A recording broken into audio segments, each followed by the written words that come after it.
कोई व्यक्ति शराब पीकर गाड़ी चला रहा है या नहीं, इसे चेक करने के लिए पुलिस ब्रीथ एनालाइजर का इस्तेमाल करती है। ब्रीथ एनालाइजर टेस्ट से खून में अल्कोहल की मात्रा कितनी है इसके बारे में पता चलता है। अगर 100 ml खून में 30 mg अल्कोहल पाया जाता है तो ड्रिंक एंड ड्राइव का केस बनता है। अब बात करते हैं कि इससे पता कैसे चलता है। जब भी कोई व्यक्ति अल्कोहल को कंज्यूम करता है तो अल्कोहल सबसे पहले उसके मुंह में जाती है, उसके बाद गले से होते हुए पेट और आंतों के जरिए अल्कोहल खून में घुल मिल जाती है।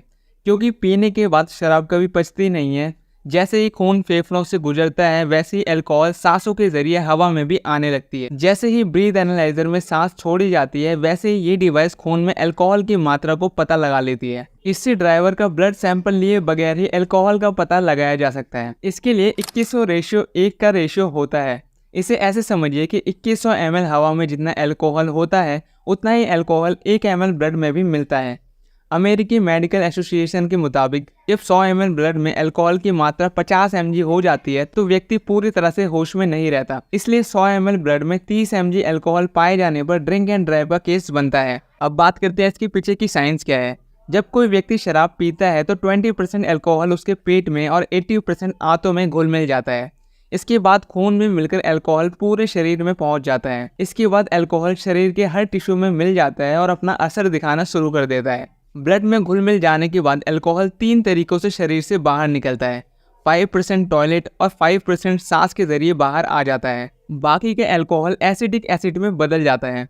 जो 5% अल्कोहल सांस के जरिए बाहर आता है वही ब्रीथ एनालाइजर में डिटेक्ट होता है। कानूनी भाषा में इसे ब्लड अल्कोहल कंसंट्रेशन कहा जाता है। जितनी ज़्यादा शराब पीते हैं BAC उतना ही ज़्यादा होता है। अब बात करते हैं ड्रिंक एंड ड्राइव पर कितनी सज़ा मिलती है। भारत में शराब पीने की मनाही नहीं है, लेकिन शराब पीकर गाड़ी चलाना गैर कानूनी है। मोटर व्हीकल एक्ट की धारा 185 के तहत शराब पीकर या नशे की हालत में गाड़ी चलाते हुए पकड़े जाने 6 महीने जेल या 2000 रुपये का जुर्माना या फिर दोनों सज़ा हो सकती है। 3 साल के अंदर दूसरी बार नशे की हालत में गाड़ी चलाते हुए पकड़े जाने पर 2 साल तक की जेल या फिर 3000 रुपये तक का जुर्माना या फिर दोनों सज़ा एक साथ हो सकती है। इस पर आपकी क्या राय है, कमेंट में ज़रूर बताएं।